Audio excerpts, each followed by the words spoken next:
días a todos. Bienvenidos a la segunda jornada del cuarto Foro Iberoamericano de Cátedras UNESCO de Comunicación, Saberes y Prácticas de Comunicación para el Cambio. Esta mañana, en esta primera mesa, vamos a hablar sobre transformaciones y tensiones en la industria audiovisual. 4 ponencias, así que vamos a empezar rápidamente con las ponencias y después vamos a dar un espacio para el intercambio, así que una vez terminadas las ponencias tendremos un espacio para preguntas. Entonces, la primera ponencia está a cargo del magíster Giancarlo Capello, de la Universidad de Lima, y se llama Prácticas narrativas en las ficciones seriadas para la web, una mirada a la producción de 4 países en Sudamérica. Giancarlo.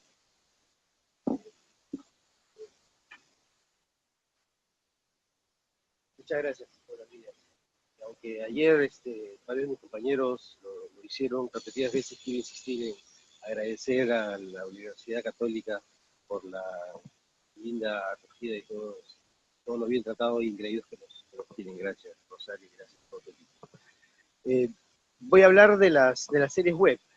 Esta es una investigación que empezamos el año pasado, en marzo del año pasado, y terminó en marzo de este año.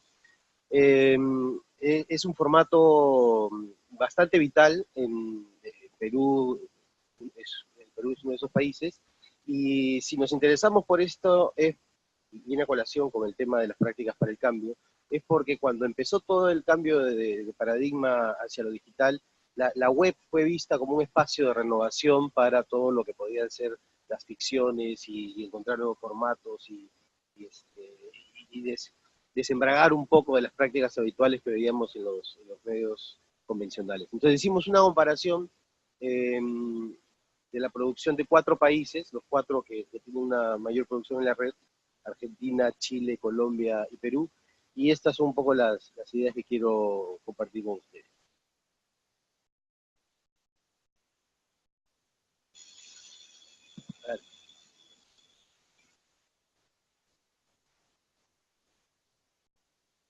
Muy bien. Lo primero es una cuestión muy general acerca de las series web.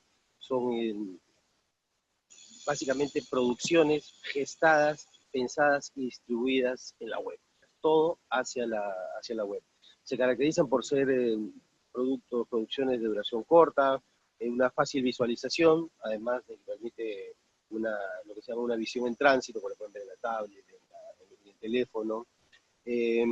Muchas de estas series se producen o son el resultado de intereses puntuales que la audiencia joven sobre todo no encuentra en el cine o la televisión, o no le encuentra en la modulación que quisiera encontrarlas, y esto a su vez trae consigo que algunas desarrollen prácticas narrativas distintas, no vamos a decir novedosas, a las que habitualmente se ven en la tele y en el cine, ¿no?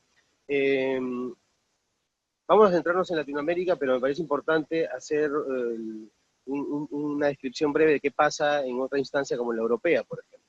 Allí ya existe un Star System para las webseries, incluso hay algunos Big Stars que comparten la tele con la serie web, es decir, le dan a la serie web el mismo nivel de importancia, porque hay algunos que prefieren el medio convencional y los formatos de web todavía no mucho, pero hay un Star System. Hay modelos claros de financiamiento y monetización, es decir, queda claro dónde conseguir la plata y cómo sacarle el provecho al resultado. Muchas de estas series web, además de contar historias que pueden ser resultado de intereses de autores particulares, sobreviven y se desarrollan porque han encontrado un campo muy fértil haciendo storytelling para las marcas, o adscribiéndose a prácticas de publicidad y campañas, incluso transmedias más amplias, ¿no?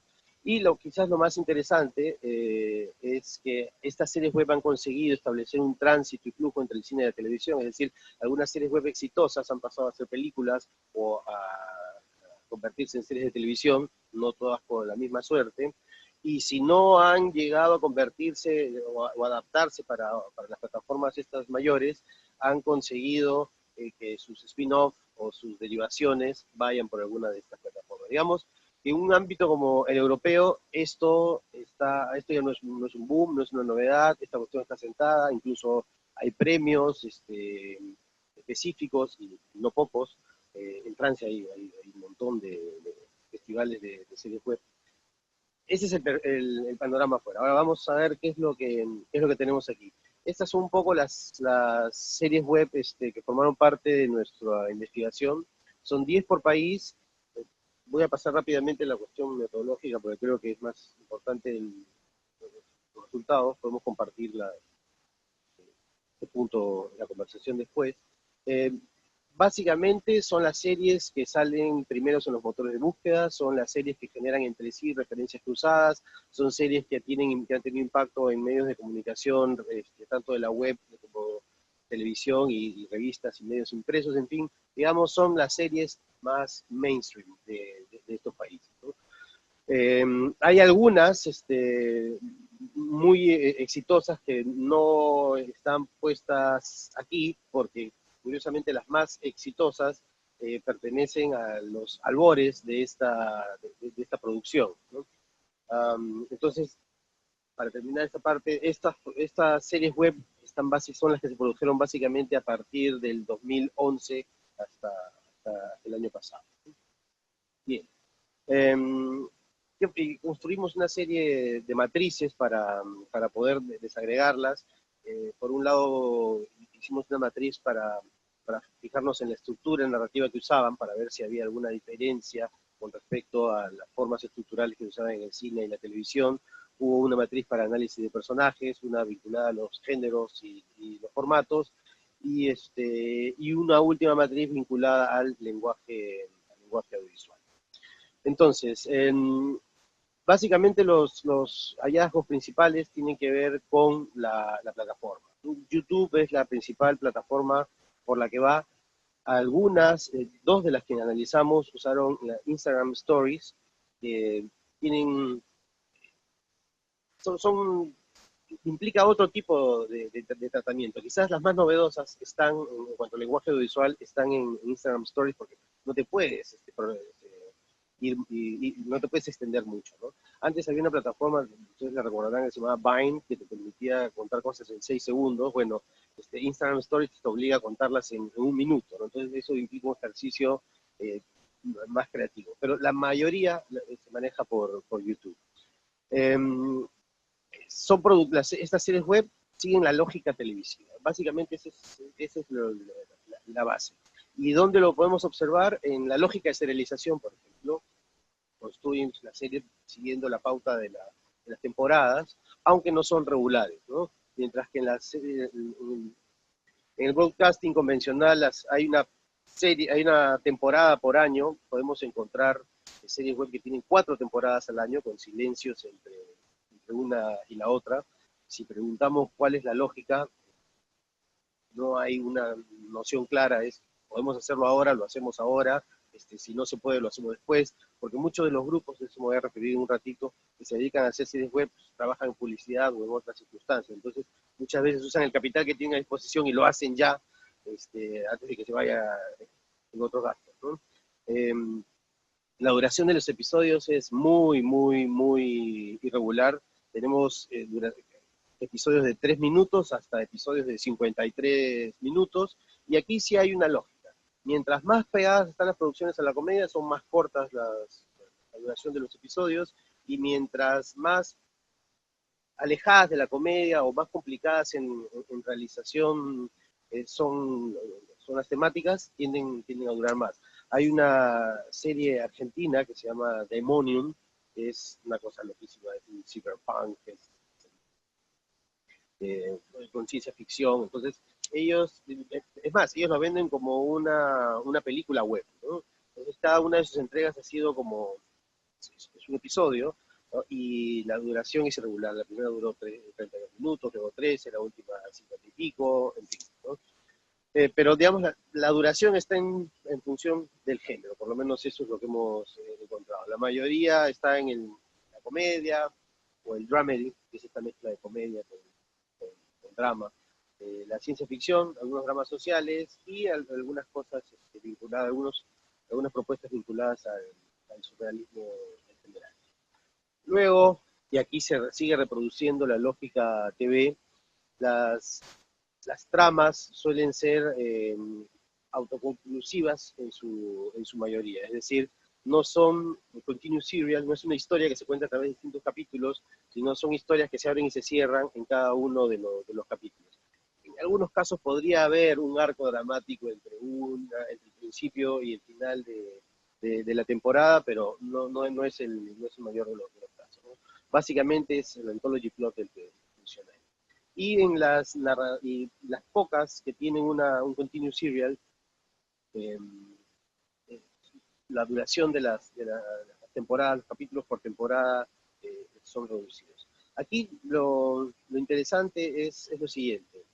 Las comedias han llegado, son quizás dentro del género las que han encontrado un formato distinto a los habituales en la televisión. Es decir, las series web que no están vinculadas a la comedia suelen reproducir casi cual calco los formatos y las formas de la televisión. Pero las comedias parecen ya estar creando un propio formato, que es el que, es más, se habla en la web de short forms, ¿no? ¿Cuál es la diferencia? Que en lugar de contar una historia con un comienzo, un medio y un final, reproducen o vuelven a actualizar más bien un modelo vinculado al vodevil y a la revista. Es decir, se plantea una situación cómica y lo que viene a continuación son 2 o 3 cuadros donde se desarrolla el mismo tópico, pero en una situación diferente. Me bajó la llanta, y primera dificultad, no conseguir a nadie. Segunda dificultad, volver a buscar a otra persona. Tercera dificultad, se desarrolla lo mismo en 3 o 4 cuadros diferentes. No hay una, no hay una, no hay una historia, como digo, que empiece, termine, y empiece, se desarrolle y termine. Y esto también es interesante a nivel de los personajes, porque así los personajes no evolucionan, y lejos de ver esto como un problema o como un demérito, creo yo que tiene una cuestión muy interesante, que estas historias, en vez de contar dentro de un marco pues de objetivo, de éxito, el desarrollo, el alcance de un objetivo propuesto por el personaje, estos formatos se dedican más bien a revisar, encontrar, estudiar, analizar al personaje en una situación específica. No, digamos que no hay una vocación por plantear un modo de lograr las cosas, no hay una adscripción a una ideología particular, no quiere darnos ningún mensaje, es más bien, mira, estamos así, en algunos casos estamos así de jodidos, en otro caso es somos así de felices o así somos. Hay una vocación por el presente, más que por una visión más amplia en general, para lo que se refiere al lenguaje audiovisual, hay variaciones con respecto al audiovisual de la televisión, pero son muy pocas, ¿no? Eh, la, el uso de la pantalla es un indicador elocuente, creo yo.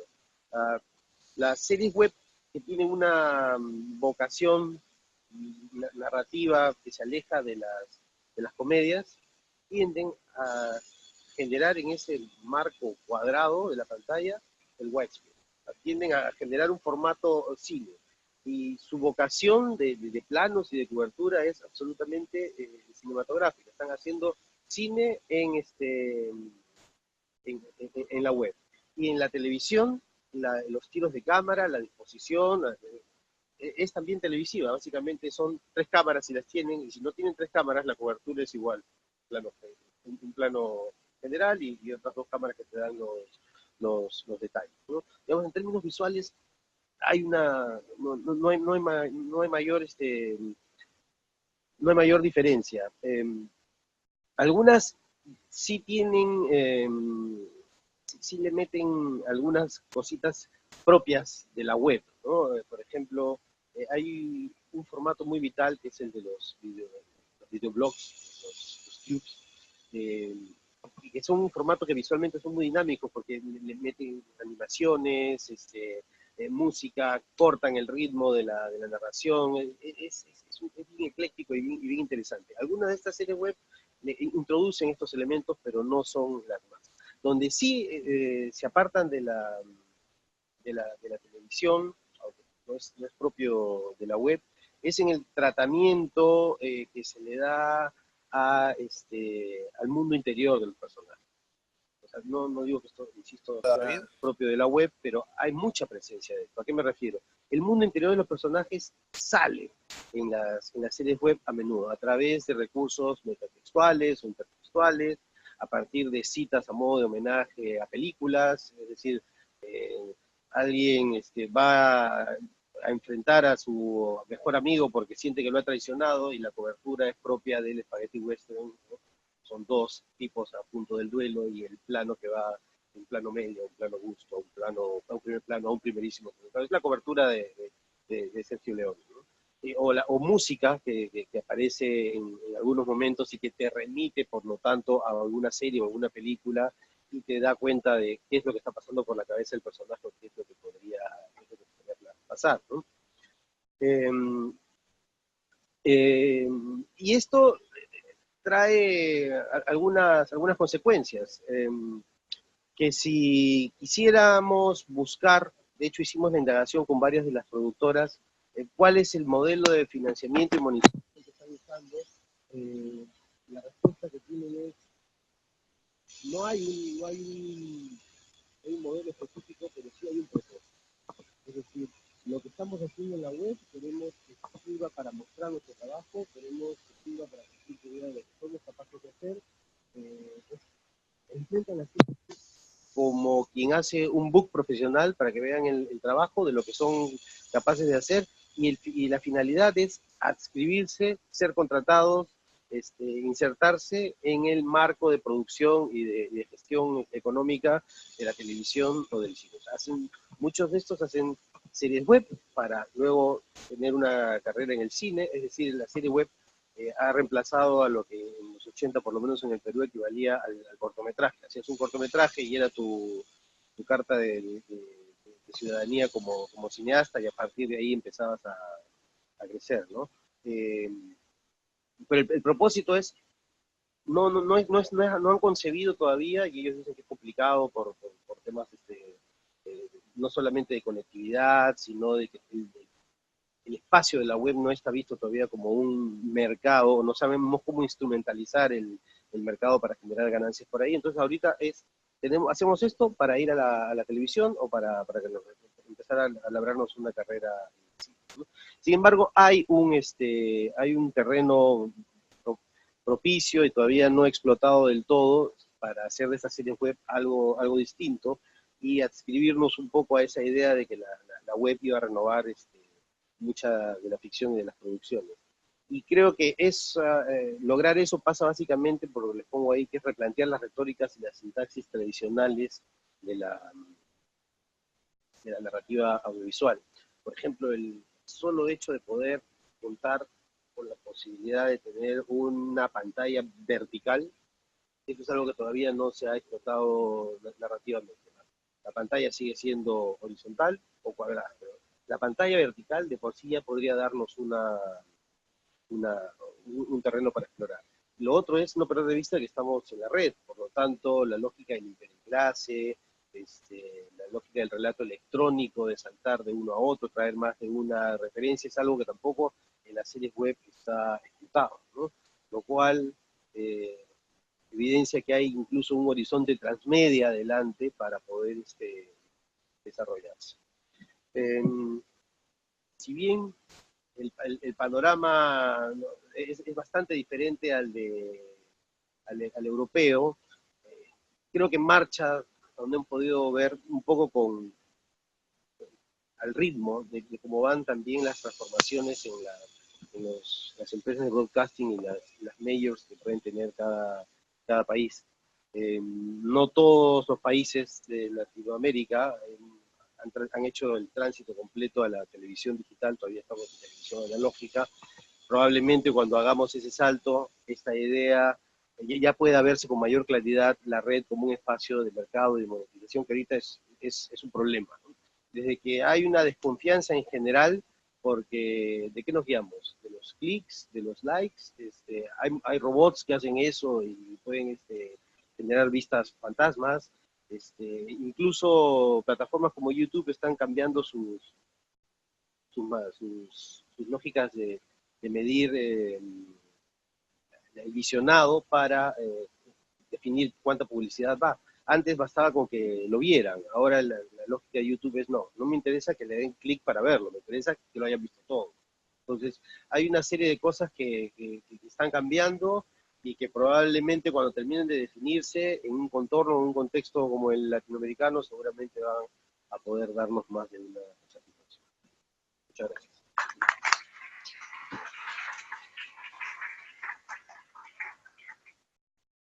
Muy bien, muchas gracias.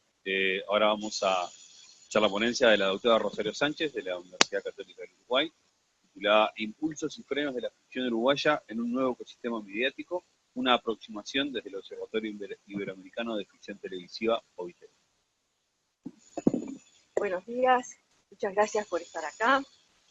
Yo agradezco la oportunidad del cuarto foro, que hace un tiempo se planteó a la Universidad Católica como sede y fue un buen desafío y una buena oportunidad para pensar estos temas y estos encuentros con otras universidades de la región. Bien, mi presentación, Impulsos y frenos de la ficción televisiva uruguaya en el nuevo ecosistema mediático, es fruto de un trabajo continuo del Observatorio Iberoamericano de Ficción Televisiva, que la Universidad Católica integra desde el 2008, que coordino en el ámbito nacional, y que a su vez forma parte de una línea de trabajo mayor de mi parte, que tiene a la televisión como objeto de estudio y a los géneros mediáticos como objeto de estudio y a las articulaciones con las audiencias.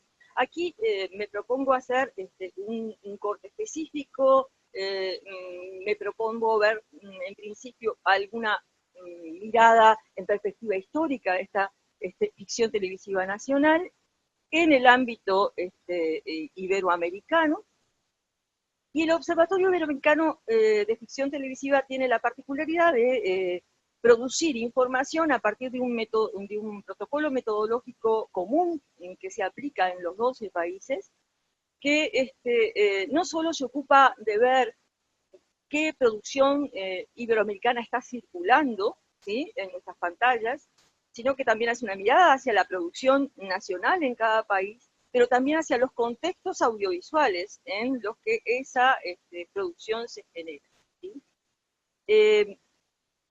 Últimamente nos hemos concentrado en ver también algunas transformaciones que se producen a partir de la convergencia digital, hemos abordado la recepción transmedia, hemos abordado qué pasa con la ficción nacional en un escenario de video on demand, por ejemplo, ¿sí? Bueno, no sé si me va a dar el tiempo para ver todos esos ítems, pero trataré de por lo menos tirar algunas ideas respecto a cada uno. Lo primero, una aproximación en perspectiva histórica. La historia de los medios de comunicación uruguayos pone en evidencia una abundante producción radial, de radioteatro, ¿sí? Esa abundante producción de radioteatro, una radio a partir del 22, la década del 30, la década del 40, daba muestra de una producción muy abundante de compañías, de espacios instalados en las rutinas cotidianas de los públicos, ¿sí? No obstante, el pasaje del radioteatro a la televisión no se produjo con el mismo carácter prolífico y no siguió el mismo derrotero que siguieron en otros países de América Latina, donde el capital del radioteatro se trasladó a la televisión. Basta pensar en Argentina o pensar en Brasil, ¿sí? Bueno, hubo algunos ensayos, ¿sí? Hubo algunas producciones aisladas en la década del 60, pero rápidamente los canales de televisión abierta del Uruguay apuestan a la importación de ficción, ¿sí? Parece haber sido la opción de los empresarios nacionales, la importación, la elección en la programación. sin darle el tiempo necesario al aprendizaje de la producción de ficción televisiva, que sí se le dio en la radio, digamos, ¿no? Porque en la radio también supuso un pasaje de saberes y prácticas que estaban instaladas en el teatro, en el carnaval, ¿sí? En el circo, al radioteatro. Bueno, esos tiempos de aprendizaje y de continuidad en la producción no fueron encontrados en la televisión. El impulso y el freno parecen haber sido una constante, una tónica de la historia de la ficción televisiva nacional, y con esto de impulso y freno hago alusión a la obra de Real de Azúa, El impulso y su freno, recuperando esa idea que también él trabajaba, pero en relación a otras dimensiones más complejas del país, ¿sí? Recuperando la idea de que en el campo de la producción ficcional para la televisión, el impulso en parte, los impulsos en parte han contenido los gérmenes del freno, ¿sí? En el modo en cómo se combinaron los esfuerzos de los actores, las productoras, los actores, los actores de televisión, los empresarios de los canales, ¿sí? O en las estrategias de comercialización que se definieron, ¿sí? Estaban allí en gran medida los gérmenes del propio freno, ¿sí? Por eso me pareció inspiradora la idea del título de Real de Azúa. En realidad tenemos en el escenario, en esta perspectiva histórica, dos grandes momentos de impulso. Un primer momento entre 1999 y 2004, puse allí 2006-2007, donde hay dos títulos sueltos con muy pocos capítulos, pero entre 1999 y 2004 hay un primer momento donde la ficción televisiva nacional apuesta básicamente a la telenovela, cosa que no va a ocurrir después, así que nunca más, a producciones que estaban entre los 26 capítulos, los 35 capítulos. Cualquiera del público aquí uruguayo se dará cuenta que las últimas producciones tienen 5, algunos 9. Bueno, ahora tenemos Todos detrás de Momo, que va a tener 10 y de 1 hora, lo cual es ya un salto muy importante, ¿sí? Hay un primer momento entonces entre 1999 y 2004 que quizás se explique por el desarrollo de la publicidad, lo audiovisual en la publicidad, por el desarrollo también en la instalación de ya más madura de carreras que forman comunicadores y realizadores audiovisuales, con cierto descubrimiento de que hay un cine distinto posible, por esa fecha es la emisión de 25 watts, por ejemplo, ¿sí? El segundo momento, de 2009 a 2013, es un momento interesante también porque la producción está, sobre todo, abordando todos los canales de televisión abierta, pero tiene un actor relevante en la producción allí, que es Saeta Canal 10. En suma, estos dos momentos, ¿sí?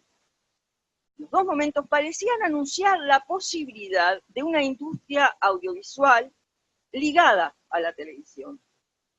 Demostraban cierta capacidad, ciertos saberes instalados, ciertas prácticas, ciertas rutinas que podrían alentar la idea de que estaba disparándose cierta capacidad productiva.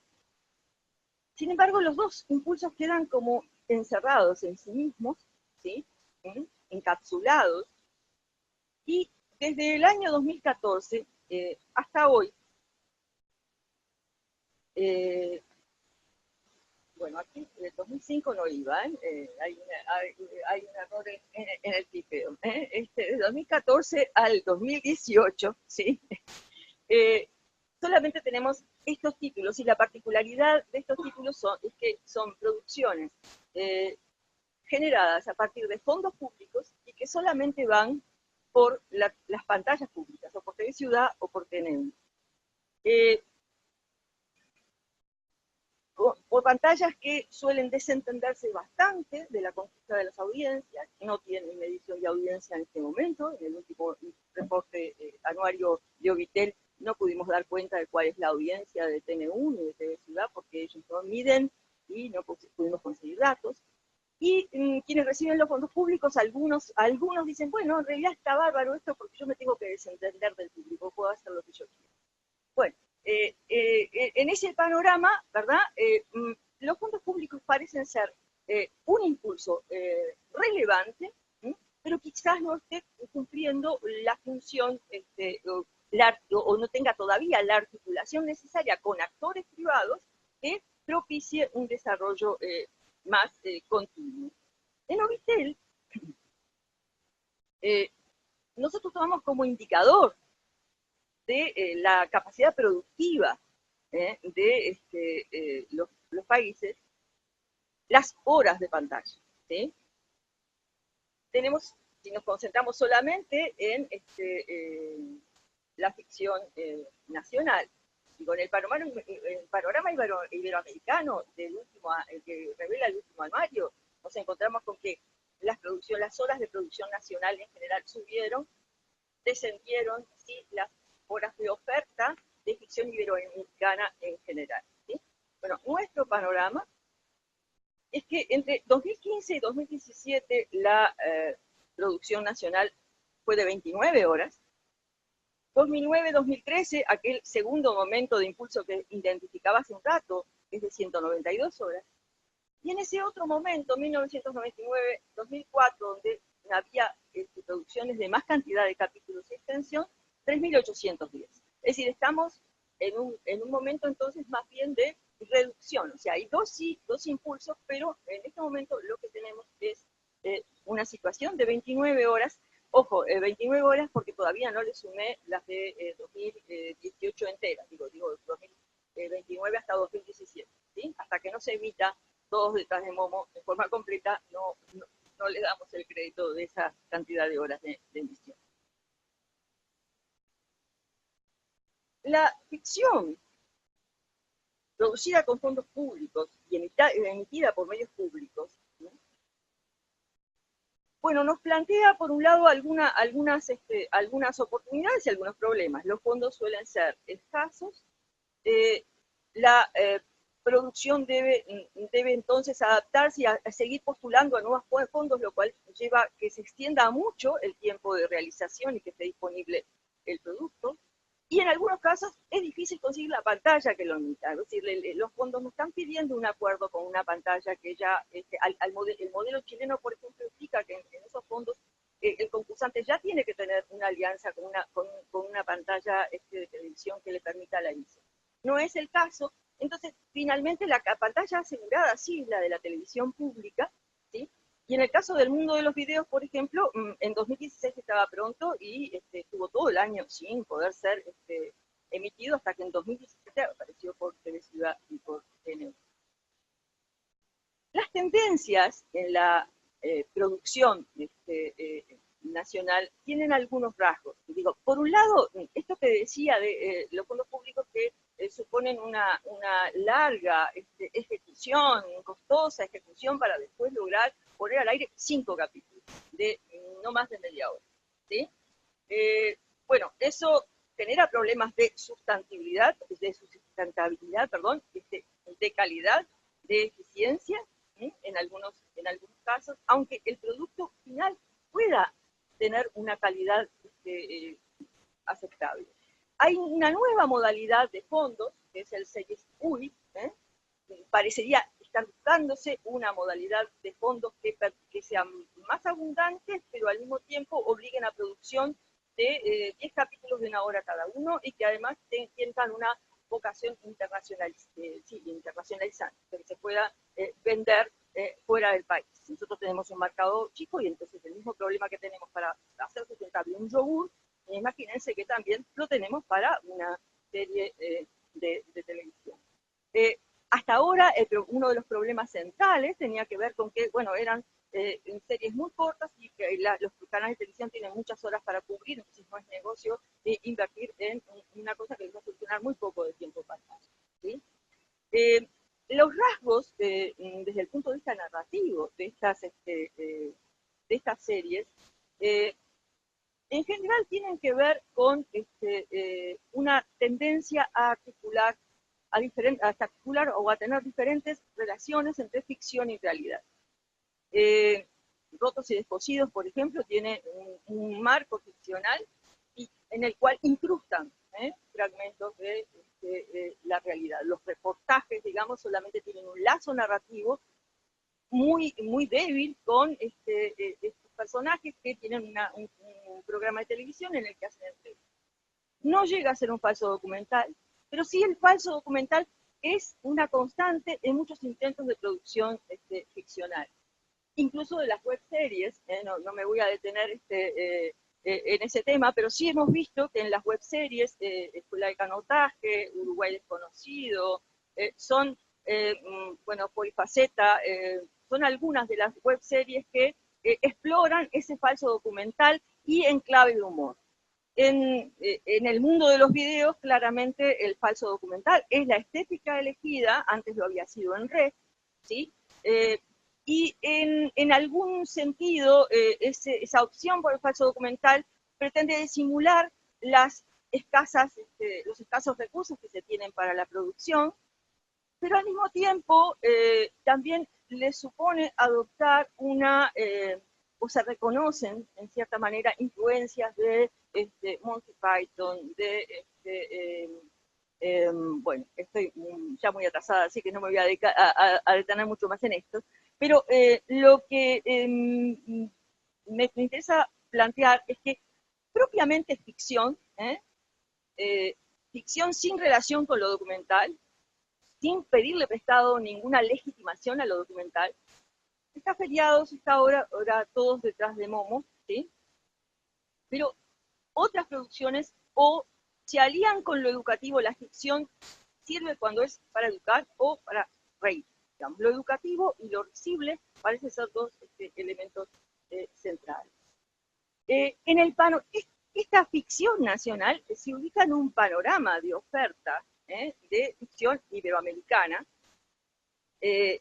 La pantalla nacional suele tener una presencia fuerte de ficción, pero la ficción iberoamericana de estreno, que seguimos en Ovitel, nos da esta tabla de los 10 títulos más vistos, ¿sí? Pero lo que observamos es que esta ficción nacional está en un contexto entonces de descenso de la oferta total de títulos iberoamericanos, ¿sí?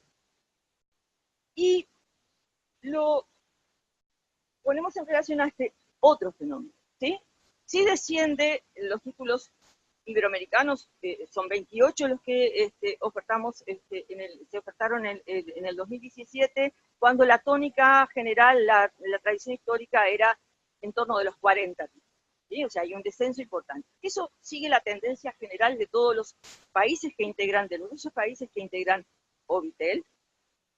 Uruguay está, no obstante, en el top 5 de los que importan más títulos iberoamericanos. Pero ese descenso de ficción iberoamericana se pone en relación con esta presencia de la invasión turca, y decimos, continúa la invasión turca, o diríamos una tercera ola de la invasión turca, porque en realidad, mientras que quedaba concentrada a 2 canales, ahora hay un tercer canal que tradicionalmente tenía la telenovela brasilera como buque insignia y que también empieza a sustituir esos horarios por la telenovela turca, y la telenovela turca le gana a cualquiera de los 10 títulos más vistos de otro tipo de ficción.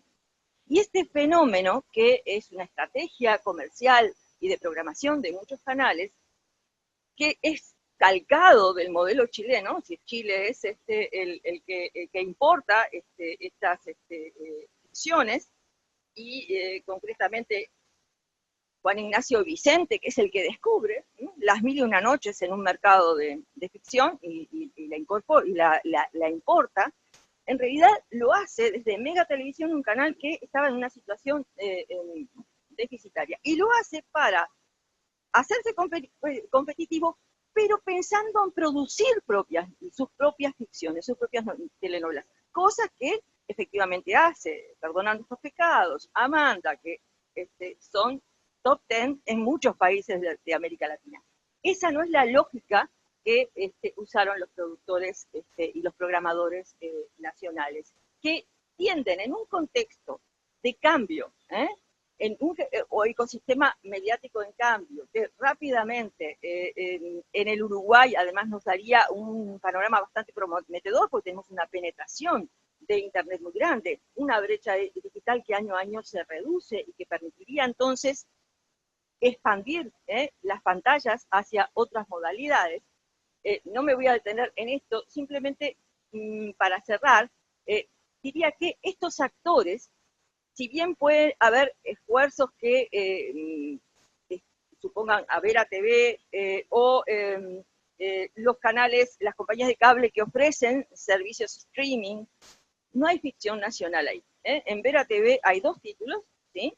En la televisión, las empresas de cable en sus servicios de video on demand no ofrecen ficción, ni siquiera aquellas empresas vinculadas a canales que produjeron ficción. La ficción uruguaya está en YouTube, a veces subida por particulares, ni siquiera por los canales productores. Hay algunos esfuerzos de webseries, como Polfaceta, María Fracasada, Finoli, que en realidad está apostando a estos mercados de festivales y están emitiéndose en otro lado. El paradigma Netflix tiene su impacto en el esfuerzo de Clickveo como una plataforma de oferta de video on demand. Sin embargo, los actores todavía no manifiestan una producción que aparezca en estas plataformas. A ver, parecería entonces que todavía no se ha encontrado una articulación suficientemente eficiente, suficientemente potente para explotar las posibilidades que una penetración tan grande de Internet, que una internacionalización posible a través del video on demand se genere en un momento en el que precisamente las plataformas son devoradoras de contenido, ¿sí? Y los usuarios, hay un doble fenómeno, ¿no? La devoración de contenido por parte de las plataformas, pero por otro lado, los usuarios que cada vez tienen más trabajo que hacer para conseguir qué ver, ¿sí? Y que precisan ser orientados en eso. Ese es un escenario de oportunidades, pero en ese escenario de oportunidades, los actores tradicionales, los empresarios de la televisión uruguaya parecen apostar más a productos que ya han sido probados en otro lado, a estrategias de producción de entretenimiento y dar más horas de información o transmisión de música o transmisión de espectáculos, pero no apostar a una circulación de otro tipo de producción. Tenía algunas cosas más que comentarles, pero ya estoy pasada de tiempo y me están por tirar algo. Gracias.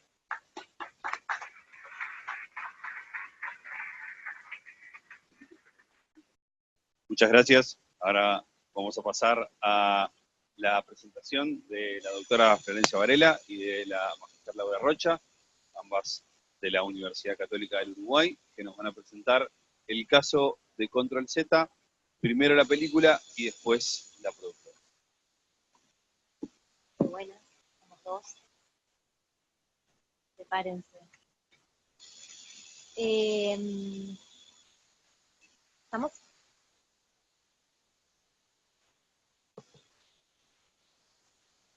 Bueno. Vamos a presentar Control Z, primero la película, después la productora, como para contextualizar un poco la presentación. Les vamos a mostrar esa película que originó la productora, le vamos a mostrar el tráiler de la película, y comenzamos con la presentación.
¿Sí? Esta película se estrenó en abril del 2001.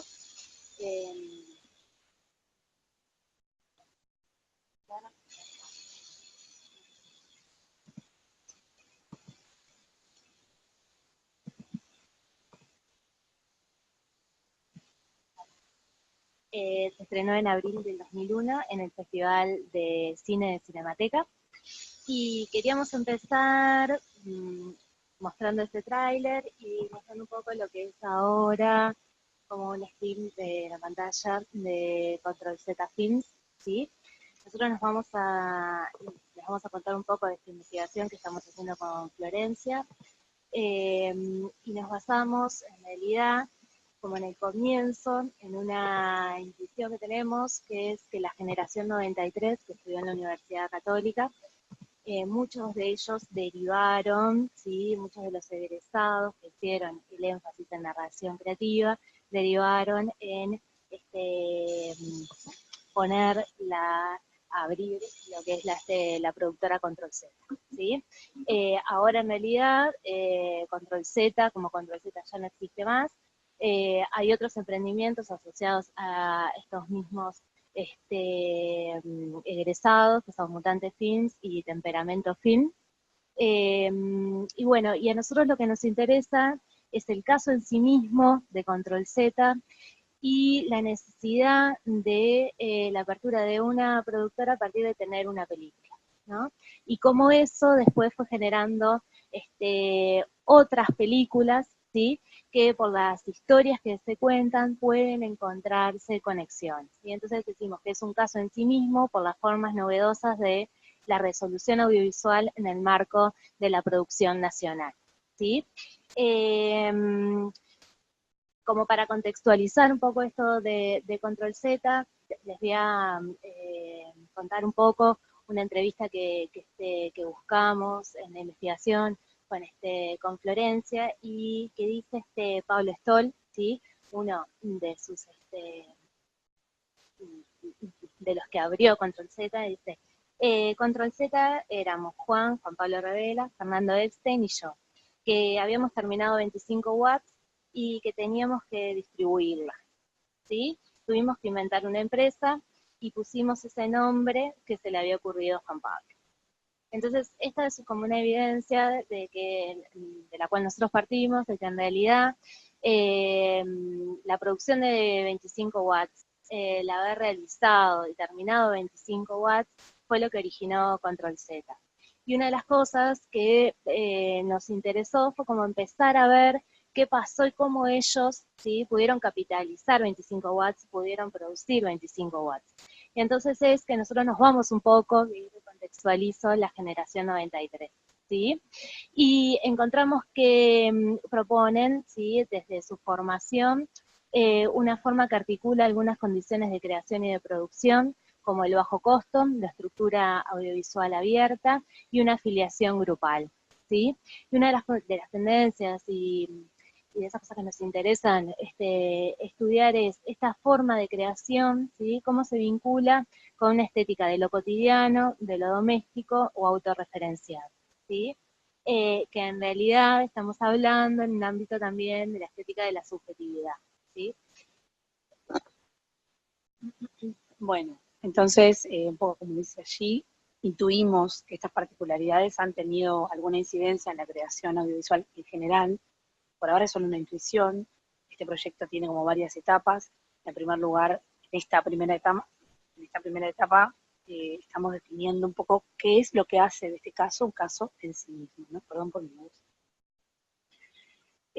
Pero bueno, intuimos esto ya que de alguna manera se evidencia, creemos que la importancia primero, que la importancia de este estudio y además que el hecho de que pudieran haber incidido, ¿no?, en lo que es el escenario audiovisual más general, no quiero decir nacional, porque la categoría de, como dice nuestra compañera Julita, que siempre la categoría de cine nacional está puesta todavía en debate, entonces, pero sí en un marco, en un escenario de producción más general. Un poco lo que nos interesa es ver, bueno, cómo esta producción o estas particularidades, en definitiva, al decir de este teórico tan querido que es Todorov, evidencian el marco mental compartido, los códigos de interpretación de toda una comunidad, ¿no? Y qué pasa, en definitiva, por decirlo así, de forma general, para no entrar en detalles, por esta cuestión de la puesta en escena de lo subjetivo, ¿no? Hay algunas cosas que nos llevan a pensar cómo lo que se relata y por lo tanto los recursos audiovisuales y narrativos que aparecen para poder relatar esto es un poco el contexto, la situación cercana, familiar de los implicados y el contexto barrial, nacional, etcétera. Por eso nos importaba recuperar esta idea y tomarlo desde, sí, es la producción en torno a la productora Control Z y sus derivados, ¿no? Mutante Cine, Temperamento Films, etcétera, pero que parte de esto que llamamos la generación 93, porque se da la particularidad, es una gran filiación entre los miembros que después se repiten, aunque vayan cambiando los roles, en la creación de distintas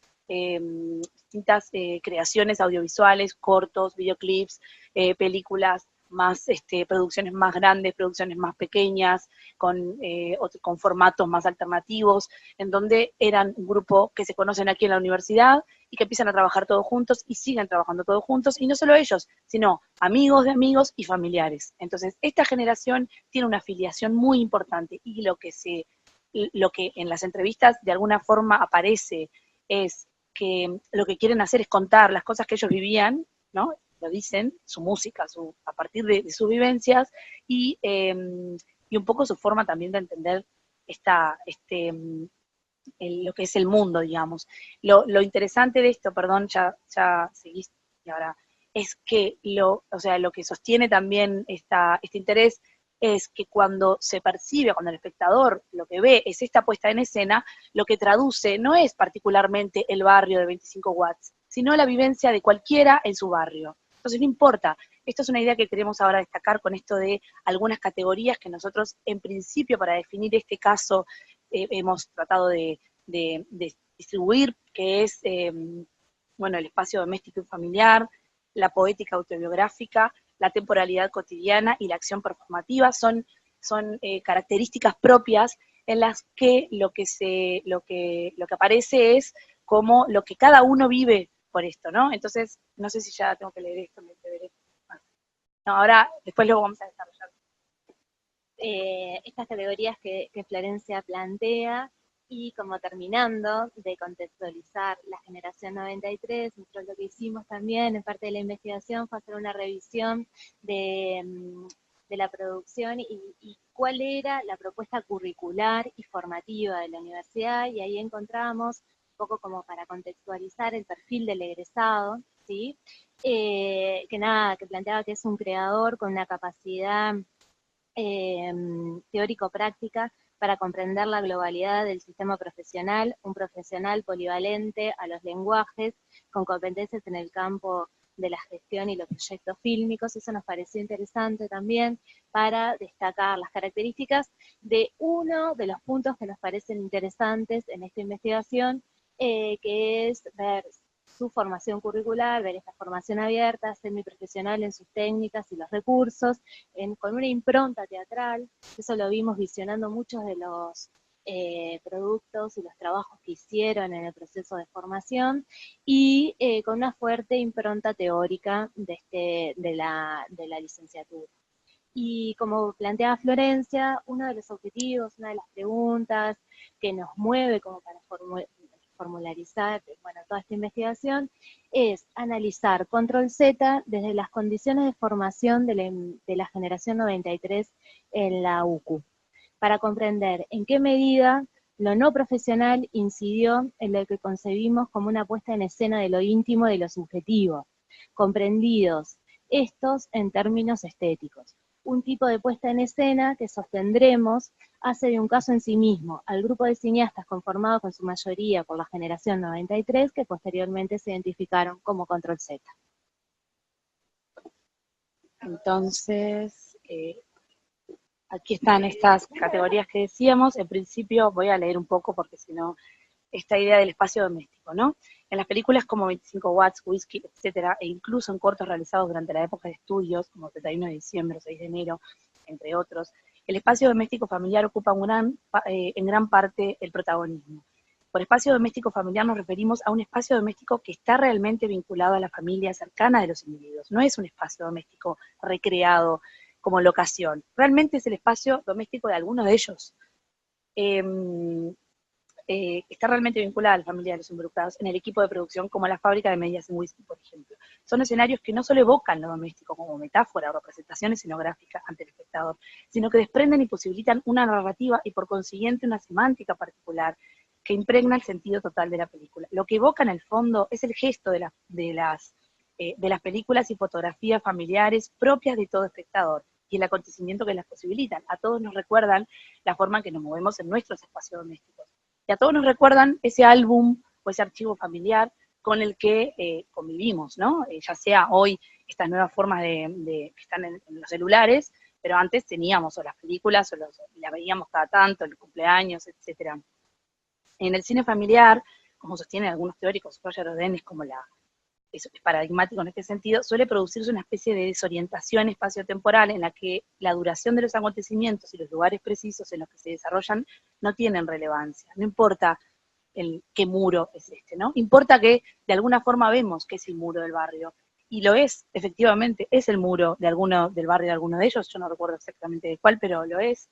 Y la forma que tenemos de vincularnos con estos espacios familiares y con estos objetos no es la forma prescripta, ¿no? Codificada. Siempre es una forma diferente. Yo me siento o me muevo por mi casa apropiándome o de forma ya apropiada de cada rincón, de cada lugar. Y esto es lo que de alguna forma genera una especie de empatía con el espectador, que a lo que apunta es directamente a esto, ¿no? A lo que es la vida cotidiana, la vida real. No quiero tampoco detenerme mucho, pero esto es un poco herencia también, de alguna manera, esto que dice Odell, ¿no? Una playa como todas las playas, un campo como todos los campos, y nosotros agregamos un barrio como todos los barrios en 25 watts. Se genera entonces lo que el mismo autor concibe como esta dispersión narrativa, que de alguna forma se ve, y esto es, no podemos seguir mucho, pero también, Laura, vos querías ahora acá por No, simplemente que en realidad nosotros también hicimos un corte y propusimos a algunos autores desde lo que son las teorías del cine, y una de las cosas que también están presentes en la narrativa de Control Z, y como plantea Florencia, con esto de lo cotidiano, las historias más personales, es esta tendencia a que en realidad no se cuenta nada, ¿no? Entonces, también basados un poco en algunas entrevistas que hicimos a ellos, nos plantean que en realidad ellos cuentan lo que viven, ¿sí? Y entonces eso genera una estética de lo que se está mostrando. ¿Ah? Entonces nosotros no podemos en realidad estudiar este tipo de narrativa que produce esta productora desde un modelo clásico, sino tenemos que buscar otro tipo, ¿sí?, de conceptualización, y ahí es que nos basamos un poco en lo que plantea Borwell y en el concepto de cine de arte y ensayo, que lo contrapone incluso al clásico y propone esto, ¿no?, una motivación psicológica diferente, cómo en realidad hay una intersección entre el realizador y el autor y el actor que está presentando y está llevando adelante esa narración. Y en realidad otra de las cosas que nos interesa también plantear es cómo en el lenguaje esto se ve, ¿no? Entonces esto es un tipo de cine que no pasa nada, ¿sí?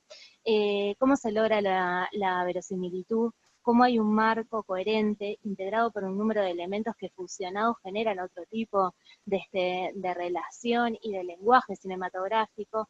¿Por qué son tiempos lentos? ¿Por qué hay planos secuencias? ¿Por qué los planos no responden a una simetría de una norma 4:3 para generar un campo, ¿sí? Si no, se rompe con todo eso, y bueno, es querer contar una narrativa diferente, es querer ver otro punto de vista y querer construir desde ahí un cine más personal, por ejemplo, esto decía, un cine más personal en un mundo impersonal, ¿no? No son estereotipos, no son jóvenes que están a mil haciendo un montón de cosas, ni van a encontrar y salvar el mundo, no, pasan, duermen la siesta y salen, eso es lo que se cuenta, por ejemplo, acá. En las otras películas también, ayornadas en los contextos, ¿no? Son situaciones pequeñas, micromundos, y dentro de eso es que hay como una densidad psicológica, como plantea Orwell también, de construcción de un acontecimiento. Y seguimos con las categorías. No, algunas más, solamente para cerrar. También sostenemos que esto se puede analizar, y lo vamos a analizar desde una poética autobiográfica. Todo esto contribuye a esto que decimos la puesta en escena de la subjetividad, ¿no? Que es un poco lo que creemos que es el marco de la comunidad, y partiendo de, otra vez Julieta, que ya no está, ¿no? Es como que está acá, porque en realidad es una cosa que en algún momento derivará de tres, ¿no? De las tres. Este es su tutor, el Franco Basal Álvarez, el tutor de Julieta. Alguna de las ideas que pone es, bueno, él vincula lo que es el cine doméstico a lo que es el cine autobiográfico, que obviamente se deriva de la novela autobiográfica, y en la que es interesante lo que dice, porque dice, no en un sentido individual, como ocurre en la literatura, sino en un sentido más amplio, con la familia, comunidad identitaria. Por lo tanto, el cine autobiográfico también es la comunidad. Cuando uno tiene una película, una foto familiar, no sabe quién es el autor, no se acuerda quién estaba filmando o quién sacó la foto.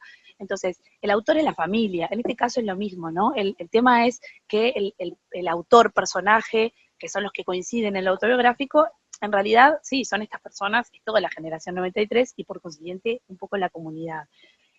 También el hecho de que, bueno, y todo lo que esto tiene, ¿no? Hiroshima, Stoll, por ejemplo, es un caso mucho más cerrado con respecto a esto, donde es su hermano, es la historia de su hermano y lo que su hermano hace y los lugares que recorría.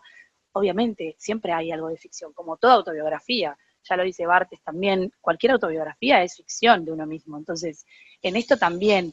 Y después, bueno, después lo que tiene que ver con la temporalidad cotidiana, que algunos autores llaman esto del acecho de la vida en el film diaries, ¿no? Un poco como ese, y por eso creemos que la tecnología, el haber aprendido en video o en Umatic, que es un poco la tecnología, es importante, no es menor el medio, porque ese medio tiene una semántica particular, ya desde los años 60, que ahora no nos vamos a detener, y que evidentemente permite ese ronroneo constante, ¿no? Esa cuestión de filmarlo todo y luego generar una temporalidad que, bueno, que puede ser mucho más improvisada, mucho más del evento, del acontecimiento, y todo lo que esto podríamos de alguna forma, bueno, vamos a verlo para terminar.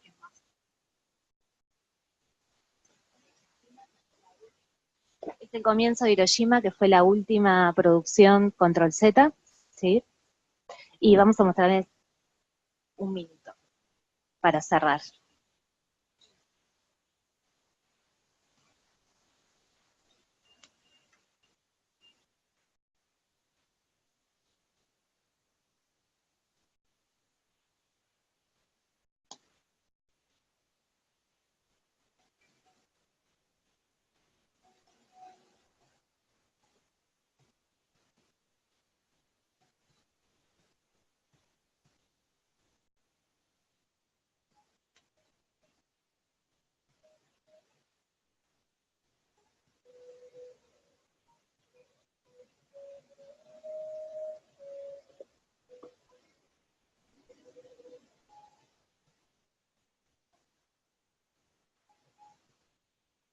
Podemos estar 8 minutos mirándolo caminar. Así que, bueno, muchas gracias.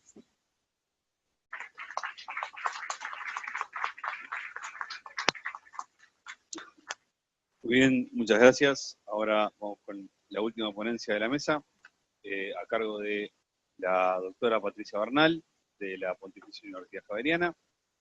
titulada La creatividad, herramienta de generación de ideas en la solución de problemas sociales, un compromiso pendiente de la publicidad. Gracias, buenos días. Me uno a los agradecimientos de todos los ponentes, en especial de los extranjeros que con esa cálida bienvenida y lo que es la ciudad de Montevideo no nos hacen sentir para nada extranjeros. Esta reflexión se desprende de una continua un acercamiento que tenemos desde el campo de publicidad y en especial desde, digamos, las últimas tendencias que se están mostrando dentro de los mapeos curriculares que se están haciendo a nivel de pregrado y posgrado, y es la temática de lo que se entiende por lo que es investigación-creación. Entonces, les presento la ponencia y espero, pues, no se sabe qué es peor, si sentir el pánico escénico aquí de este lado de la mesa o estar sentado al lado del señor de los papelitos que le va pasando uno los minutos que le hacen falta. Muy bien. El título de mi ponencia, La creatividad, herramienta de generación de ideas en la solución de problemas sociales, un compromiso pendiente de la publicidad. Durante la mayor parte del siglo XX, la creatividad ha sido un campo de estudio que se ha venido estudiando desde las disciplinas como la psicología y el marketing. Su desarrollo se ha visto involucrado en la implementación de armas letales y biológicas que han contribuido a construir un mundo sumido en la violencia y en el miedo. Precisamente uno revisa estos acontecimientos que están pasando, en especial el día de ayer en Estados Unidos, que son muy creativos con los paquetes bomba que llegaron a muchas partes y a muchos, generando ese miedo, pues por supuesto producto del discurso agresivo que se viene dando por ciertos políticos. El desarrollo del campo de la creatividad se ha encargado de situarla en uno de los ámbitos más complejos e importantes como base de la narrativa publicitaria. Asimismo, la creatividad desde una perspectiva innovadora se relaciona con la generación de soluciones nuevas para problemas sociales y de conflicto en un país como Colombia. Sin embargo, las narrativas publicitarias se enfocan más en la generación de mensajes de consumo y su aporte social queda al filo de lo invisible. Por ello, esta ponencia se desprende de una reflexión realizada desde el campo de la publicidad y los nuevos modos de relación que antes eran invisibles para las dinámicas desarrolladas de la sociedad, razón por la cual la opción de comprender y dar forma a la realidad a través de nuevas relaciones, creatividad, innovación, narrativa publicitaria, se hace completamente posible. Así, el presente texto está dividido en 3 apartados. El primer apartado tratará el acto creador, la liberación de las cadenas. El segundo, la creatividad e innovación de ideas, esbozando el camino. Y finalmente, el tercer apartado aborda la creatividad como herramienta al servicio social, una tarea pendiente. El acto creador, la liberación de las cadenas. El proceso creativo es uno de los pilares fundamentales del pensamiento occidental y se encuentra articulado a habilidades y destrezas cognitivas que dan como resultado una idea. El término crear proviene del latín creare, que significa generar, engendrar algo nuevo de la nada. Dicho término ha sido relacionado siempre con el arte en cuanto forma de expresión del ser humano desde siglos atrás y se consideraba como una propiedad del artista. De esta manera son la pintura, la escultura, la poesía y la literatura las formas de expresión que representaban a través de la imagen el sentir de una época. Son las formas el concepto que nos lleva a pensar la existencia de objetos que tienen rasgos comunes. Platón, en su obra La República, llega a arguir a favor de la existencia de las formas primordiales, señalando que todo hombre reconoce detrás de una multiplicidad de cosas similares un rasgo común. Nuestro mundo está hecho de imágenes, de simples cosas, de ideas. Así la dialéctica, como un proceso de argumentación discursiva, se convierte en la herramienta para ir más allá del plano inferior del conocimiento, de la mera apariencia. En su diálogo con Glaucón, la liberación de las cadenas, el volverse de las sombras hacia las figuras y a la luz, el camino ascendente desde lo subterráneo hacia el sol, la incapacidad que allí todavía para mirar hacia los seres vivos, las plantas y la luz del sol, pero a su vez la posibilidad de mirar hacia las divinas imágenes en el agua y las sombras de lo que existe, y no quedarse ya con las sombras de las figuras proyectadas por una luz diferente que se confundía con el sol. Platón, La República, libro 7. Es decir, la manera de ascender y descender en el plano inteligible permite comprender un aspecto de la realidad. Lo sensible, como elemento articulador entre el crear y dar forma, se traduce en acción creativa. Desde la perspectiva de Platón se entiende que el crear es un proceso que tiene que ver con la producción de conocimiento centrado en el plano de lo sensible. Para Aristóteles, el arte reproduce la realidad determinando que la imagen pictórica es solo una aproximación al objeto real. Lo anterior nos lleva a pensar que el proceso creativo desde Platón es una forma de construcción de pensamiento desde la perspectiva del arte que se instauró hasta bien entrado el siglo XX, que dio paso a un pensamiento más flexible. No cabe duda que la imaginación es la base del acto de crear. La imaginación permite desbloquear ambos hemisferios del cerebro, ya que su plasticidad permite las conexiones entre uno y otro. El proceso de crear fue dando paso al término de creatividad, que aborda más ampliamente cómo el ser humano recurre a diferentes herramientas para generar nuevas ideas. Y es así como entramos al siglo XXI, donde, por supuesto, se parten de ciertas teorías muy paradas y todavía que la creatividad tiene que ver únicamente con esa producción artística y no es solamente eso. El segundo apartado aborda lo que es la creatividad como un concepto que es un concepto relativamente nuevo y cómo campos de estudio ha sido abordada en diferentes disciplinas. En un primer acercamiento se puede decir que la creatividad es una habilidad propia del ser humano que se va desarrollando de acuerdo a su contexto. Existen muchas definiciones y teorías acerca del concepto de creatividad que han pasado desde ser ingenioso y original hasta compartir una definición más amplia que relaciona las experiencias y las emociones con innovación, desarrollando un pensamiento divergente. Para algunos autores, en 1945, por ejemplo, Wertheimer decía que la creatividad es el pensamiento productivo, que consiste en observar y tener en cuenta rasgos de exigencias estructurales. Es la visión de verdad estructural no fragmentada, eso en 1945. En el 52 se decía que la creatividad es un proceso para formar ideas o hipótesis, verificarlas y comunicar los resultados suponiendo que el producto creado sea algo nuevo. En el 55 se definía como una aptitud mental y una técnica del pensamiento. En el 59, ya vamos caminando en mitad del siglo XX, se dice que la creatividad es el encuentro del hombre intensamente consciente con su mundo. Asimismo, se apunta que es un proceso de realización cuyos resultados son desconocidos, siendo dicha realización a la vez valiosa y nueva.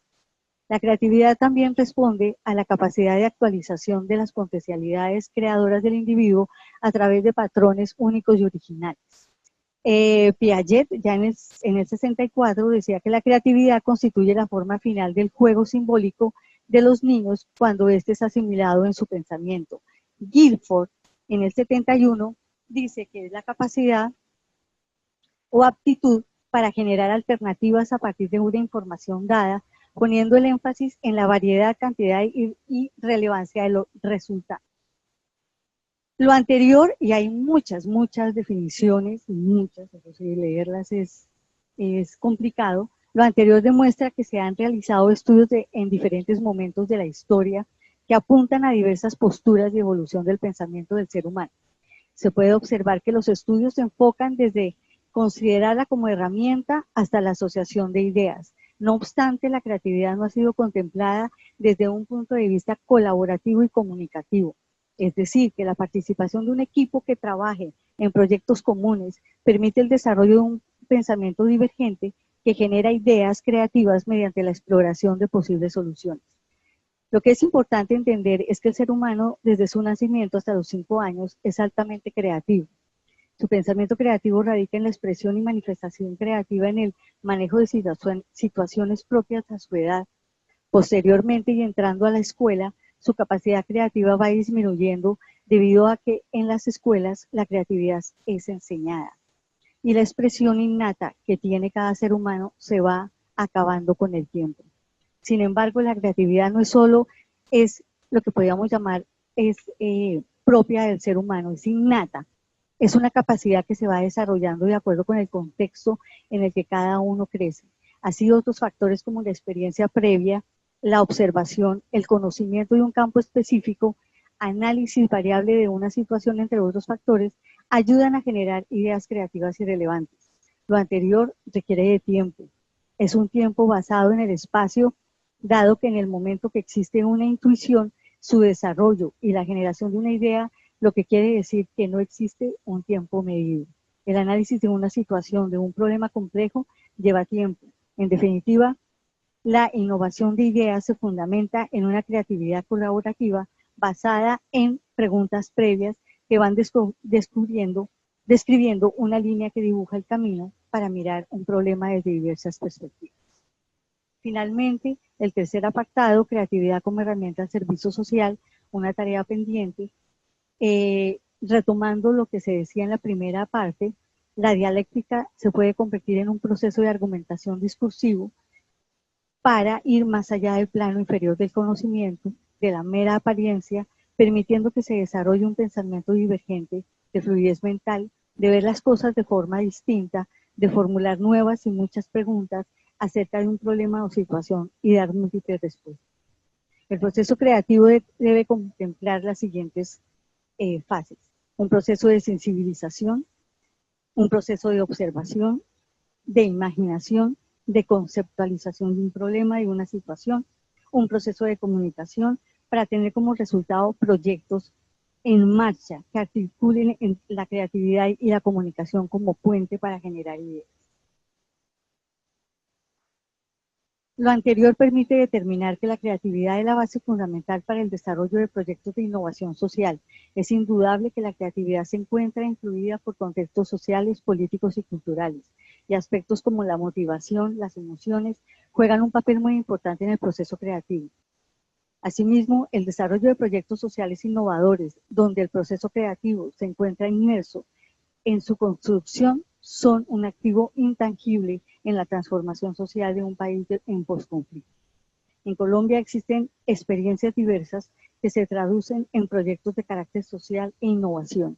En 2017, el proyecto Ayuda a Niños Desnutridos y Adultos con Obesidad, cuyo objetivo fue crear un emprendimiento que invita a las personas para que dejen de ser espectadores de las tragedias de la desnutrición y comiencen a actuar para erradicarla. Reduciendo la pobreza es un proyecto de innovación social en favor de la reducción de la pobreza rural. Su propósito es generar seguridad alimentaria en el departamento de Boyacá. Procesos de construcción colectiva que promuevan la recuperación de espacios públicos con acciones que permitan vivir la paz, que es cada vez más palpable en la zona de Nariño, en las comunidades de Ipiales y Tumaco, una transformación positiva en la sociedad, donde lugares que antes eran escenarios de guerra se convierten ahora en lugares de convivencia ciudadana tras la terminación del conflicto y la firma de acuerdos de paz entre el gobierno y las FARC. Así, el proyecto Construcción Colectiva, a través de la innovación política, una activa participación ciudadana y una convicción sólida en velar por los derechos humanos, la paz es algo que se vive hoy cada vez con más fuerza entre los pobladores. Existen muchos más proyectos que tienen que ver con acercamientos entre la creatividad y, por supuesto, ese desarrollo y su trabajo con proyectos de carácter social. Lo anterior determina 2 puntos. 1. La creatividad colaborativa es fundamental en el desarrollo de proyectos sociales. Un segundo punto apunta a pensar que dentro del proceso creativo la investigación-creación es uno de los pilares para llevar a cabo proyectos inter y multidisciplinares. Sin embargo, y como una anotación final, Es tarea pendiente de la publicidad involucrarse en el desarrollo y puesta en escena de proyectos sociales de innovación. La publicidad del siglo XXI es generadora de ideas y no solo generadora de mensajes de consumo. Su tarea pendiente es pasar al siguiente nivel, ser partícipe a través de estrategias sociales para promover los proyectos que permitan generar un desarrollo social en comunidades vulnerables. No solamente es crear marcas con propósito, no es solamente eso, es estar la publicidad, y no solamente como la que genera ideas, no solamente son las agencias que se encierran en pensar cómo vender un producto, es que las agencias salgan de sus ámbitos para participar en esos proyectos sociales que necesita tanto el país. Gracias.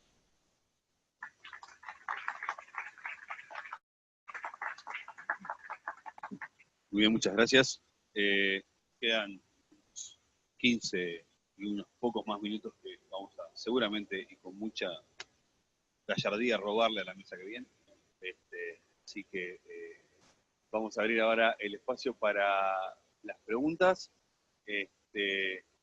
Mari por ahí con el micrófono. Y esto sucede siempre, la gente tarda mucho en hacer la primera pregunta y después no da el tiempo para hacer las demás preguntas. Así que hagan la primera pregunta. Ahí, por favor.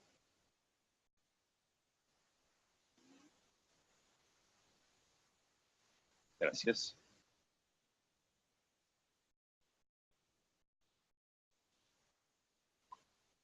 Bueno, muchísimas gracias, muy interesante todas las ponencias.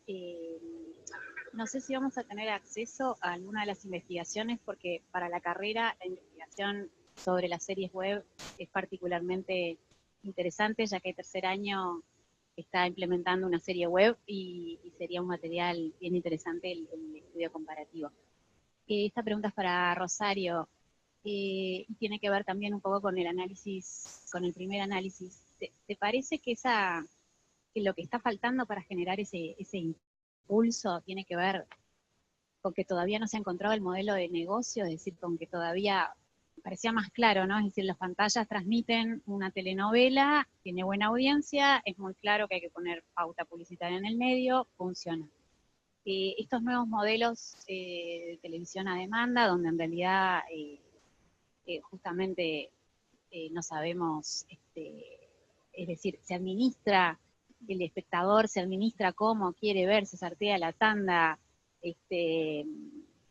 tiene distintas estrategias, puede tener que ver con que no se está encontrando todavía la forma de cómo una producción de ficción, que sabemos todos tiene altísimos costos, sobre todo si la queremos hacer de calidad, cómo después se recupera esa inversión por parte de los canales o de los privados, puede tener que ver con eso, que todavía no se encuentra incluso a nivel global el modelo de negocio.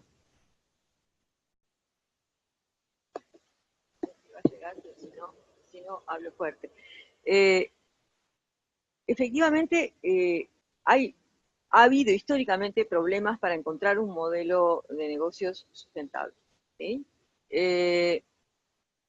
Eso se muestra en el primer impulso, donde hay unas asociaciones entre, por ejemplo, digamos una especie de sindicato de actores, ¿sí? Y un canal, ¿sí? Pero después la pauta publicitaria, ¿quién se lleva la torta de la pauta publicitaria? Es un terreno de disputa, no hay quien medie, no hay quien asuma riesgos compartidos. En el segundo momento hay un actor que se lanza mucho a la cancha, que es Canal 10, ¿sí?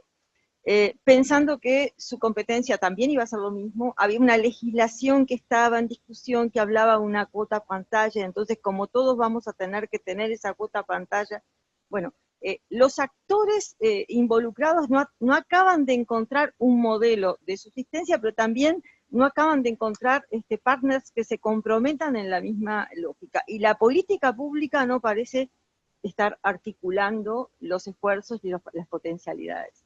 En general, el problema del modelo de negocios está sobre todo en una escasa imaginación o estrategias no del todo eficientes para pensar más allá de fronteras. De vuelta, vuelvo al ejemplo del yogur, ¿no?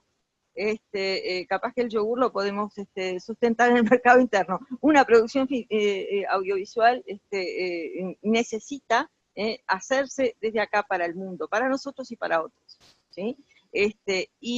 Las alianzas de venta, si uno analiza en cada producto cómo se fueron haciendo, Dance, La Fuerza del Corazón, ¿sí? Hay una cantidad de errores en las decisiones. Hacer una ficción uruguaya que parece argentina, esperando colocarla en una pantalla, que es Telefe, que tiene el original, Cris Morena, ¿sí? Entonces, ¿para qué te va a comprar una copia? ¿Sí? Entonces hay un montón de inversión, hay un montón de saberes que se van ejecutando, una dinámica, hay un estudio armado para estar realizando 5 o 6 escenas al mismo tiempo. Parecía que estábamos, ¿no?, generando una instalación de una producción continua. Pero después te gastaste toda la plata y las otras decisiones obligan a que tengas que retroceder. Paradójicamente, el año que Somos es nominado a los premios Emmy, ¿sí? Desaparece el impulso productor. Se hace la última historias de diván, etc. ¿Sí? A lo que voy es que, sin embargo, hay otros actores que están buscando otras cosas. Digo, si uno piensa en Oriental Features, por ejemplo, ¿sí? En la propia Mutante, no en el terreno de la ficción televisiva, pero sí en el cine. Es decir, las alianzas internacionales parecen ser los que están dándole un motor y un campo de trabajo a nuestros muchachos que se dedican al audiovisual. Las series web también buscan esa internacionalización, ¿sí? Pero, de vuelta, el modelo de negocios no acaba de encontrarse, pero además ese modelo de negocios tampoco vamos a inventar la pólvora. En general, el mundo supone una combinación de buenos fondos públicos, buenas políticas de fondos públicos, políticas de estímulo para que actores privados, empresarios privados inviertan, ¿sí?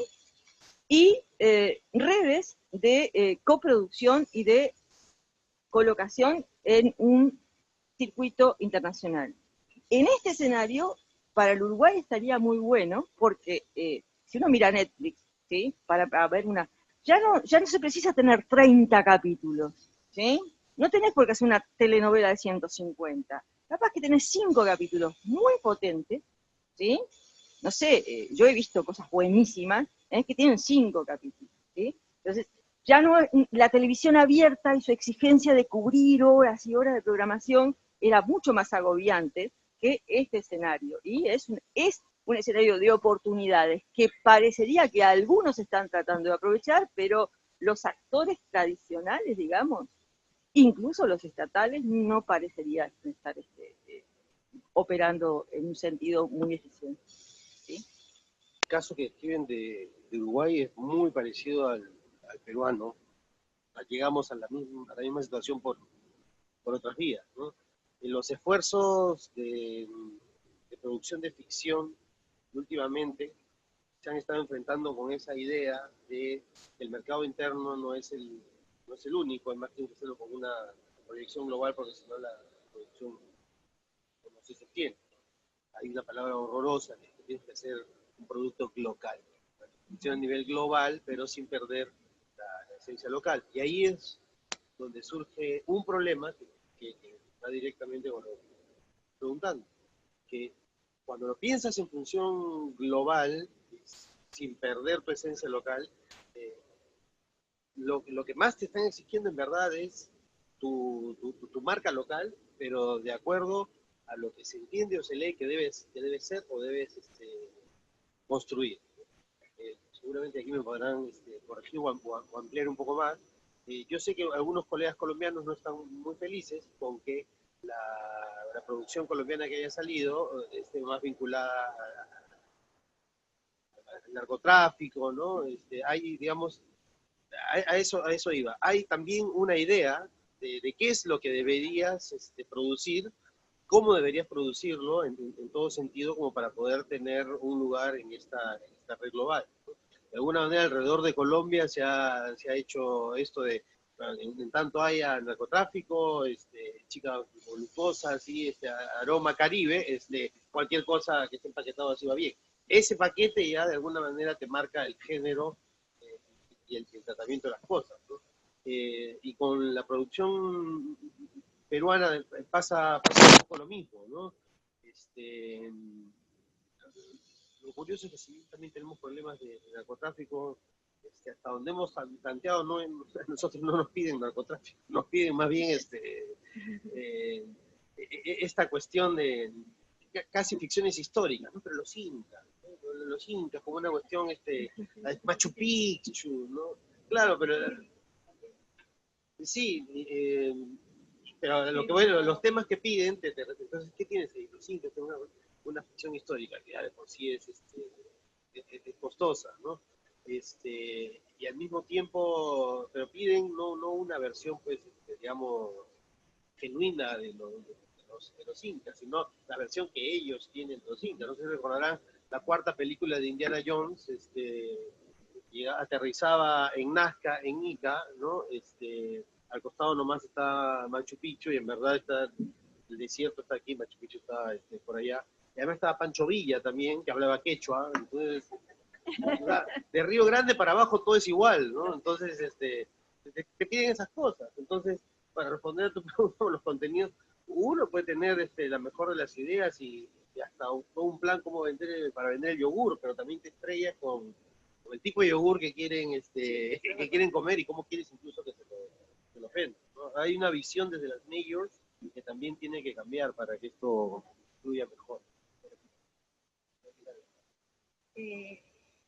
Mucho con lo que tú estás diciendo y la referencia que se hace con las producciones de series que se dan en el país, allá en Colombia, sí es, digamos, preocupante, gran parte, porque muestra un país que no es, uno, por ese lado, dos, la venta que se hace sobre todo la serie de Pablo Escobar, que, o sea, ¿cómo vender ese país a través de esa serie?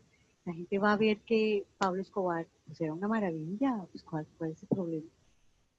Y nosotros no podemos nada que tenga que ver con ese tipo de historia, o sea, fue una historia muy dura para Colombia, fue de mucha violencia, de mucho miedo, no poder salir a las calles porque rondaban las bombas, absolutamente todo, y muestran una serie que se vende.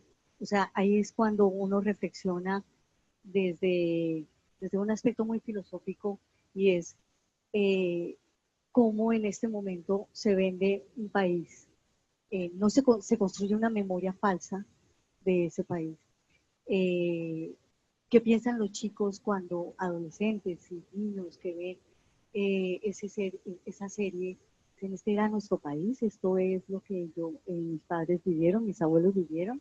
¿Quién era ese señor Pablo Escobar? Y también es algo que ahora es mucho de lo que es el entretenimiento y es el vender la miseria humana, vender el dolor, vender la violencia, que gran parte de eso tiene que ver mucho los medios de comunicación. Entonces, Perdón, sí hay un es... autor colombiano, Ospina, que lo denuncia en los años 70 con una película Agarrando Pueblos, justamente. Sí, entonces, sí es interesante mirar hacia dónde van las industrias audiovisuales, las industrias culturales del medio audiovisual, cuando van sobrepasando esos temas que morbosamente se venden más que otros temas que sean de más de carácter de memoria, de patrimonio. Ese tipo de cosas no se venden tanto como es para las productoras hacer ese tipo de series y cómo se va estereotipando a la mujer colombiana que es la amante de los narcotraficantes. No, yo creo que capaz que discrepo un poco en algunas de las cosas que se plantean, ¿no? Está bien ese estereotipo de lo local que nos piden, ¿sí? Viéndolo desde Uruguay, porque Perú tiene producción, llegaremos al mismo asunto, pero tiene una producción bastante más abundante y continua que la nuestra. Y viéndolo desde Uruguay, yo creo que por un lado, sí se le suele pedir a las historias uruguayas que nos cuenten, ¿sí? Pero muchas veces los realizadores lo único que quieren es contar historias, más allá de la responsabilidad de contar una identidad nacional. Esa mochila es muy cargada y además, ¿quién define qué es la identidad nacional? Entonces, lo importante es contar historias que, claro que son vividas desde un aquí y una ahora, pero que siempre tienen alguna conexión con algún otro ser humano que puede estar en Irak, ¿sí? Yo me descubro identificándome mucho con el cine iraní, con el cine hindú. Resulta que esa mujer tiene los mismos problemas que tengo yo, siente de la misma manera. Entonces, sí lo local, pero lo local sin la carga de pedirle al audiovisual que hable por nosotros. ¿No? El audiovisual no nos va a resolver nuestros conflictos de identidad, sí va a dar cuenta de los conflictos en todo caso. ¿Sí? Después, bueno, discrepo un poco con tu visión, Patricia, de El Patrón del Mal, que creo que es una serie muy buena, que creo que no nos genera la idea de que Pablo Escobar era fantástico y que realmente a muchos de este lado del cono sur nos hizo experimentar esa idea de la convivencia con la violencia y con el miedo de una manera que quizás no hubiéramos entendido de otra forma, ¿no? En realidad para nosotros fue compartir una memoria y una experiencia, o por lo menos para algunos de nosotros. Lo que quiero decir es que sí es cierto que puede ser una visión estereotipada el hecho de la narconovela, ¿no? Yo separaría de la narconovela en general este producto en particular, El Patrón del Mal, porque creo que tiene otras características que plantean una narrativa mucho más abierta a la discusión, ¿sí? Incluso desde el punto de vista, ¿sí? Bueno, por acá. Muy bien, entonces estamos prontos ya para dar lugar a la próxima mesa. Les agradecemos a todos y a los expositores, particularmente ustedes por su presencia. Acá estamos.